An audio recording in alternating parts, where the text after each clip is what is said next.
Hey there mga my love, Scorpio! Thank you so much for always staying here with me in this channel po. So yun nga, no, ang content natin for today is tingnan natin kung bakit ba ganyan yung pakikitungo niya sa'yo. So kung sino man to connecting strongly sa inyo energetically and spiritually, yun ang ating aalamin, no, kung bakit siya ganyan makitungo sa'yo. So you may focus here on someone if you have a specific person in mind that you wanna know kung bakit ganyan siya towards you guys. So, tayong gender here, babae, lalaki, LGBT cross-watchers, you're all welcome here mga babes. Just take how this reso and yun nga, ano pang ratings natin.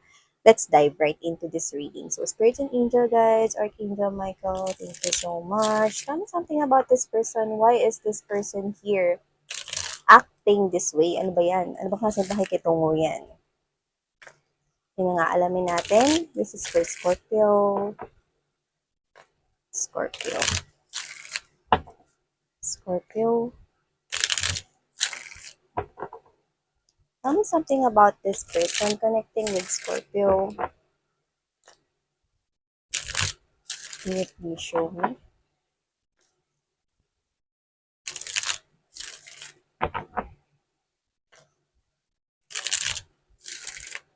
Okay, so let's go ahead and check out Scorpio.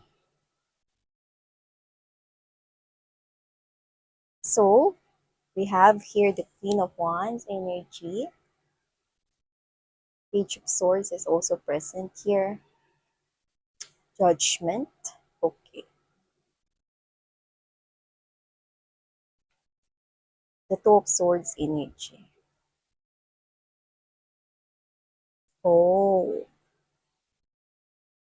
Nine of Pentacles.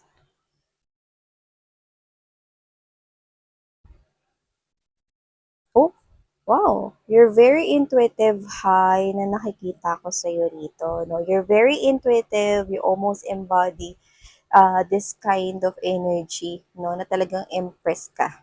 And you also have here two queens, no. Parang kaya mo rito, mga babes, no, na maging soft kung kinakailangan, no, at maging, hindi naman batas militar, kundi mga babes na parang alam mo rin kung kailan ka rito, ipapakita mo yung tapang mo, no. Hindi naman yung naghahanap ka ng gulo sa labasan, no, at may ilalagay ka na, may tatala pangalan mo, no, sa record book ng barangay. Or pulis siya, hindi ganon. So, sa nakikita ko dito, Scorpio, no, ikaw ito na tingin ko mas naging malakas no ang iyong intuition no at mas nagiging maganda no ang iyong mga ginagawang desisyon. So nakikita ko rito na kung sino man tong person na to na kumo-connect sa'yo, no, is that pwedeng siya ay may immaturity sa kanyang mga behaviors, galawan, actions, ganyan, no. So, this person here, I think hindi kayo nag-uusap, no. At saka alam mo dati, sinasabi sa akin dito na wala naman talaga siyang balak na kausapin ka. Kaya kung sino man tong person na to, na nakikita ko rito, ng mga babes, no, na nandoon din siya sa point na pinipigilan niya rito na kausapin ka or magkaroon ng communication sa inyong dalawa, no? Pero kung sino man siya, I'm seeing right here that this person here is nag-iiba yung simoy ng hangin. This is someone here that you had history with in the past. Could be your past lover right here, no? At kung sino man siya, pwedeng hindi na kayo nag-usap or whatever, no? So, yung iba, strongly, pwedeng third party yun. No? Kasi sinasabi sa akin dito ngayon na either single na siya ngayon or gusto niyang maging single. At nakikita ko na gusto niyang makapag-communicate sa'yo is Scorpio. So, kung sino man tong energy na to, nakikita ko rito Scorpio, no, na may binabalak siya rito, no, na makipagkita, makipag-usap sa'yo. Okay, so kung sino man siya, I'm seeing that this person here is embodying this type of energy na as of now, tinusubukan niya pa no, na parang tingnan or balansehin no, yung simoy ng hangin sa pagitan ninyong dalawa. So, ibig sabihin parang tinitingnan niya pa no, yung balanse, no? Kung parang pwede ko na bang kontakin ngayon si Scorpio? Hindi na ba siya galit sa akin? Or Papansinin kaya niya ako 'pag kumonect ako sa kanya, 'yan 'no. Wala talaga kayong pag-uusap dito kasi puro siya observe-observe 'no, puro siya rito puwedeng nagmamanman sa'yo 'no, sa 'di kalayuan 'no, doesn't have to be na ini-stalk ka niya personally, pero maaaring mga babes so tinitingnan niya yung mga social media statuses mo 'no. Alam mo naman sa panahon ngayon high-tech na, 'di ba, maraming paraan 'no, parang video lang 'yan. This person finds ways. Kaya kung sino man siya nakikita ko rin ng mga babes 'no, na maraming paraan siyang gagawin 'no, para maging updated siya sa'yo. Alam mo kung bakit ganyan na parang nagdadalawang isip siya rito na lumapit sa'yo, kasi lumalabas ka na nga bilang Empress energy, embodying this type of, nararamdaman niya with the Queen of Wands energy na hindi na siya dito basta-basta makakapag-connect sa'yo 'no. Hindi kagaya dati 'no, ang bilis mong i-approach rito 'no, kaya nga lumalabas ka rin bilang Queen of Cups. Dati kasi mas ini-embody at pinapakita mo yung Queen of Cups energy. Okay? Kasi ikaw 'to na medyo showy ka pagdating dun sa soft side mo 'no. Well, maybe inabuso niya yung ganong klase personality or character mo 'no. Pero ngayon, it's a duo na 'no. Half of the Queen of Cups energy, you're a very loving person, pero dun sa mga deserving lang 'no. And ikaw 'to na nilalabas mo yung pagiging mataray 'no or pagiging matapang mo rito 'no, wala tayong gender 'no, so girls, boys, and LGBT, just take how this resonates 'no. Nilalabas mo rito yung iyong parang, tapang 'no, 'pag hinihingi ng isang sitwasyon. So nararamdaman niya rito na nag-iba ka na, in short. Okay, so medyo tinitingnan niya pa 'no kung puwede na ba siya ritong kumontak sa'yo or hindi.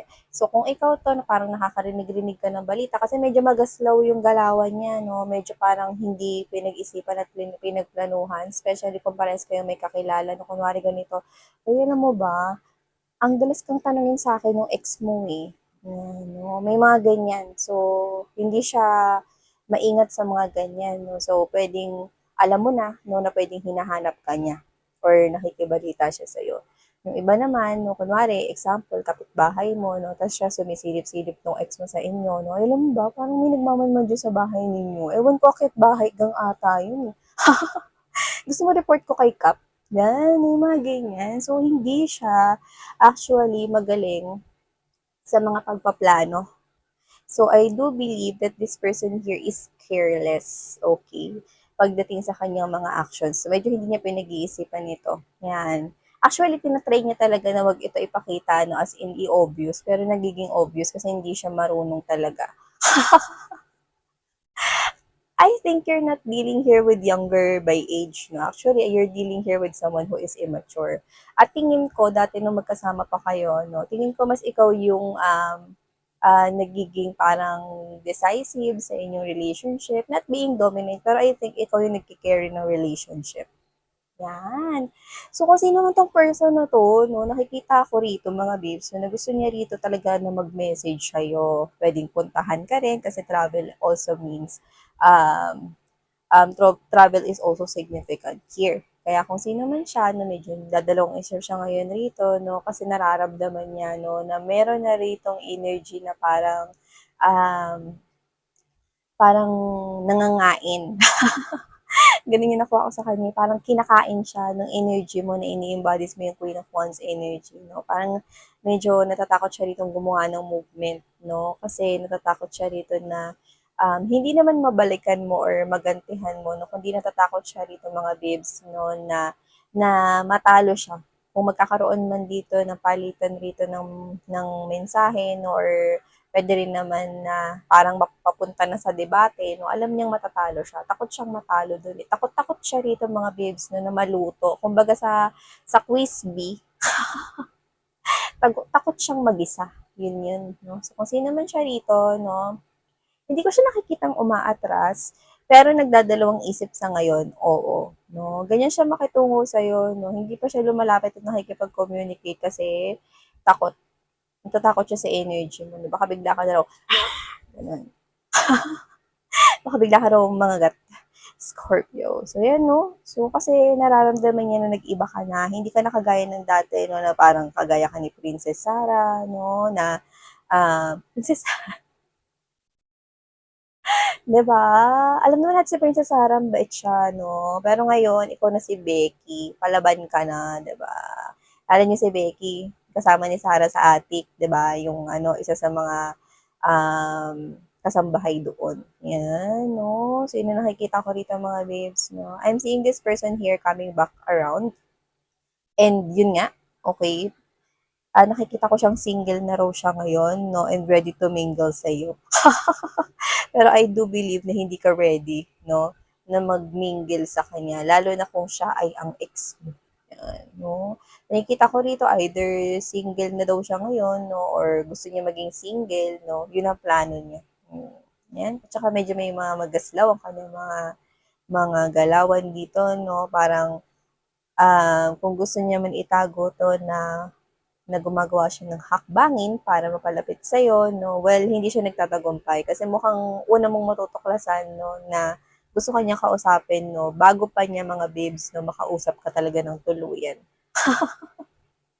So yeah, this person here is careless about his or her actions and towards you. But whoever this person is, definitely kilala mo, Scorpio. So yeah, ito ang mensaheng nakuha natin for you guys. Thank you so much, honey. Sarang hayo, love and light. Annyeong.